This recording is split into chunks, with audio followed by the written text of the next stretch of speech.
नमस्कार। मैं आनंद राजाध्यक्ष। आप देख रहे हैं मेरा हिंदी यूट्यूब चैनल आनंद आख्यान। मित्रों, जो थंबनेल आपने देखा, मैंने बड़े ज़िम्मेदारी से बनवाया है।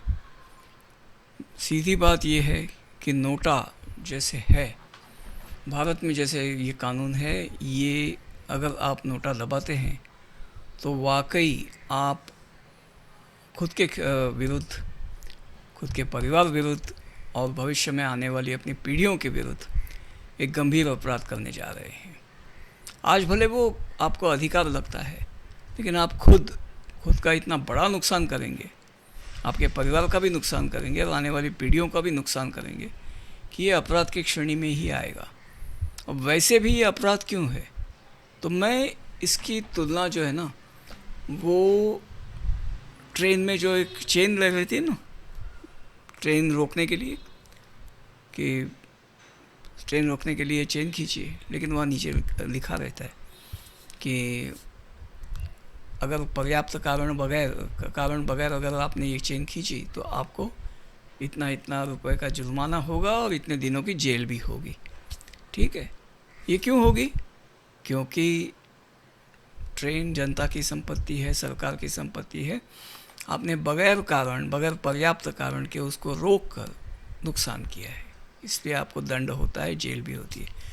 नोटा दबाने का भी कारण, नोटा दबाने को मैं उसके साथ समकक्ष लेता हूँ। क्यों? क्योंकि नोटा का अर्थ क्या होता है? None of the above. वो आप पैनल पे लिखा हुआ देखिए, आप चित्र जो है, थंबनेल का चित्र जो है, उसमें भी आप देखिए, नन ऑफ द अबोव का शॉर्ट फॉर्म है NOTA, नोटा। ठीक है, नन ऑफ द अबोव का अर्थ क्या है कि ऊपर जितने भी, मतलब ये नोटा के ऊपर जितने भी प्रत्याशियों के नाम लिखे हैं, उनमें से कोई भी आपको पसंद नहीं है, आपके प्रतिनिधि के रूप में आपको पसंद नहीं है। अब ये पसंद क्या है? आप शक्ल सूरत की तो पसंद नहीं होती वहाँ, वो आपका लोक प्रतिनिधि के रूप में आपको पसंद नहीं है, मतलब आपको उस पार्टी का धोरण पसंद नहीं है, पॉलिसी पसंद नहीं है, या फिर आपको वो कैंडिडेट का चरित्र पसंद नहीं है, या फिर जो उसका घोषणा पत्र है पसंद नहीं है। असल में तो तीनों। अब पार्टी ना हो, वो निर्दलीय हो, तो कम से कम आपको उस कैंडिडेट का निजी चरित्र हो, या उसका कीर्ति उसकी जैसी भी हो, रेपुटेशन, और उसकी घोषणा पत्र में उसने जो भी कुछ कहा है, आपको वो बातें रास नहीं आती।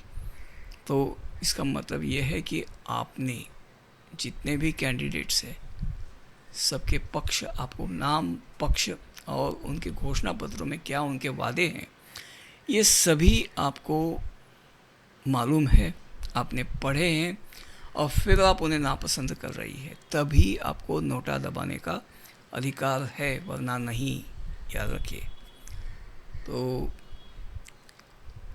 इलेक्शन आपके यहाँ करवाने के लिए आपने कितने पापड़ बेले हैं, आपको याद होता है?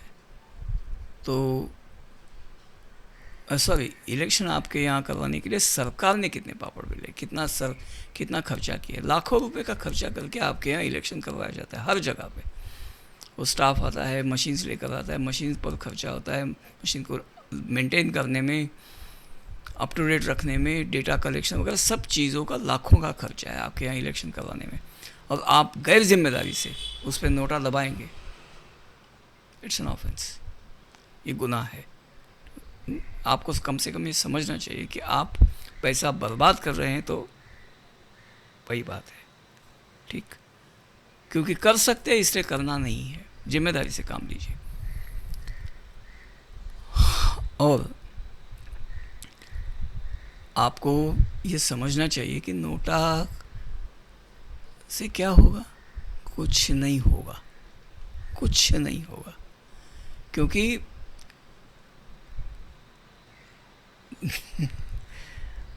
नोटा एक्चुअली आप ये उसे वोट जिहादी कह सकते हैं। सच में तो नोटा वोट जिहादी है, क्योंकि देखिए, केवल भाजपा, मतलब आप उसका इतिहास देखिए, ये 2007 में PUCL नाम की एक संस्था है, ये People's Union of Civil Liberties, ये संस्था ने नोटा के लिए के PIL की थी, ओके, लोकहित याचिका। 2013 में इसका निर्णय आ गया। अब ये वही संस्था है जिसके पदाधिकारी सुधा भारद्वाज, विनायक सेन और कोबाड़ गांधी अर्बन नक्सल्स साबित हुए हैं, ठीक है। लेफ्टिस्ट संस्था है, वामपंथी है, नक्सल के साथ भी जुड़ी हुई है। इन्होंने और 2013 में मतलब क्या है कि सरकार को, कांग्रेस सरकार को आइडिया आ गई कि 14 में हम चुन कर आने वाले नहीं हैं, तो इन्होंने ये नोटा डाल दिया। तुरंत उसका काम नहीं लेना था, उन्होंने 2018 में उस पर काम लेना शुरू कर दिया। जब मध्य प्रदेश, राजस्थान वगैरह के चुनाव थे, तब उन्होंने प्रचार शुरू किया कि बीजेपी असल में हिंदूवादी पार्टी नहीं है, उन्होंने ये नहीं किया, वो नहीं किया। अब मध्य प्रदेश में तो मुद्दा ये था कि उन्होंने आरक्षण नहीं हटाया। बीजेपी ने कब कहा आरक्षण हटाएंगे? कभी नहीं। लेकिन इन्होंने कहा कि नहीं, ऐसा नहीं, हर चीज़ लिखित में दी नहीं जाती, बताई नहीं जाती, स्टेज पर से बताई नहीं जाती। मान लो जैसे बंद दरवाजे के पीछे अमित शाह ने वादा किया वाली जो झूठ है, उसी तरह से एक झूठ फैलाया गया कि बीजेपी को हमने सत्ता में लाया, मतलब बीजेपी को आरक्षण हटाना चाहिए। शिवराज चौहान ने तो स्टेज पर से चिल्ला कर कहा था कि कोई माई का लाल आरक्षण हटा नहीं सकता, और इसीलिए उनको परेशान किया गया था कि कब आरक्षण हटा रहे। जैसे उन्होंने चिल्लाया, ठीक है, वायरल हो गया कि ये नहीं हटा रहे। अब इसका उपयोग किया गया, नोटा दबाओ, नोटा दबाओ। कांग्रेस को वोट मांगने की किसी की हिम्मत नहीं थी, इतने इनके काले कारनामे थे, तो नोटा दबाओ हार गए। राजस्थान, मध्य प्रदेश, छत्तीसगढ़ हार गए, ठीक है। तो हुआ कैसे ये? अब अभी 24 में आपने देखा, कोरे कागजों का संविधान दिखाकर मोदी चुन कर आएंगे, 400 सीटें लाएंगे तो संविधान बदल कर आरक्षण हटाएंगे, ये बता दिया था। तब बताया था आरक्षण नहीं हटा रहे हैं कि मानो इन्होंने कहीं सीक्रेट में बता दिया था कि आरक्षण हटाएंगे, था ही नहीं। और अभी बोल रहे हैं कि आरक्षण हटाएंगे, ये भी कभी था ही नहीं। मतलब कांग्रेस क्या है, तो झूठ की फैक्ट्री है, बाकी कुछ नहीं है। खैर, तो नोटा से क्या होगा? ये बदल नहीं सकता, फैसला चुनाव बदल नहीं सकता। आप मान लीजिए 10,000 वोट्स जहाँ है, उसमें से 9,999 वोट भी नोटा के पड़ गए, तो भी चुनाव रद्द नहीं होता। जो एक वोट जिसे मिला है वो लोक प्रतिनिधि नियुक्त होगा। ये रियलिटी है, ठीक है। तो क्या पाया? नोटा दबा के आपने क्या पाया? और कुछ नहीं, ठीक। तो इसलिए नोटा मत दबाइए। और नोटा का सबसे ज़्यादा आग्रह कहाँ हुआ, याद है आपको? बीजेपी का शासन जहाँ था, उन्हीं राज्यों में नोटा का आग्रह हुआ। टीएमसी के नहीं, कांग्रेस शासन नहीं, ठीक है, वहाँ नोटा का आग्रह नहीं हुआ। जहाँ बीजेपी शासन था वहीं नोटा का आग्रह हुआ है, ये याद रखिएगा।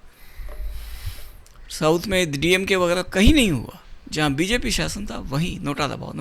गुजरात में दबाओ, कर्नाटक में दबाओ। कर्नाटक में आ गई कांग्रेस सरकार, अभी रो रहे हैं वहाँ के लोग, वक्फ वाले ज़मीनें खा रहे हैं। तो इसलिए उनको अभी तक वोट मांगने की हिम्मत नहीं हुई है, तो नोटा दबाओ बता रहे हैं। इसलिए कभी भी नोटा मत दबाइए। नोटा दबा कर, क्योंकि वहाँ तो फुल फोर्स में आते हैं ना सब। आपने वो भी देखा, वोट जिहाद, मालेगांव वगैरह कई जगह पे फुल फोर्स में आ जाते हैं। 100% मतदान होता है। अगर भाजपा का कैंडिडेट जीतता है तो इसलिए जीतता है कि क्योंकि हिंदुओं की संख्या ज़्यादा होती है तो जीत कर आता है, नहीं तो उनकी संख्या जितनी होती है पूरी की पूरे मत पड़ते हैं। तो ये आप समझिए। इसलिए जाइए, मतदान कीजिए और नोटा मत दबाइए। नहीं तो क्या है, वक्फ वाली पार्टी आ जाएगी तो गया सब, आपका घर वक्फ में चला जाएगा। क्या करेंगे आप? अरे अंबानी के घर पे दावा कर दिया है दावा करने को क्या है, कुछ भी बोल सकते हैं। तो इस तरह से जो है ना,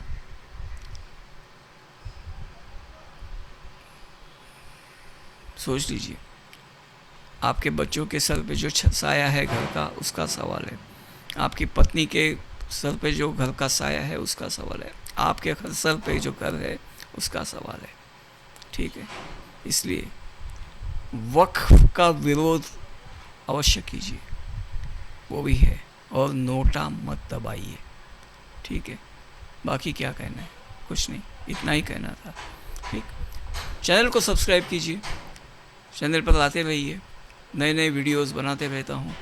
विषय ज़रा हट के लेता हूँ, शायद वक्फ पे काफ़ी आपने सुना होगा, बहुत सारी चीज़ों पे सुना होगा, नोटा पे ये एंगल आपने अभी तक सुना नहीं होगा। ऐसे हट के वीडियोस आपको इस चैनल पर मिलेंगे। आपको ये वीडियो अगर पसंद आया हो तो इसे अवश्य वायरल कीजिए, शेयर कीजिए, लाइक कीजिए, और चैनल को सब्सक्राइब अवश्य कीजिए, यही बटन है। ठीक, धन्यवाद, आते रहिएगा, मिलते हैं। और हाँ, भारत में जब तक कह सकते हैं तब तक जय श्री राम। बांग्लादेश में तो जय श्री राम करने से राम नाम सत्य हो जाता है, और यहीं अपने यहाँ ममता देश में भी ऐसा होता है, ऐसा सुना है। तो जय श्री राम।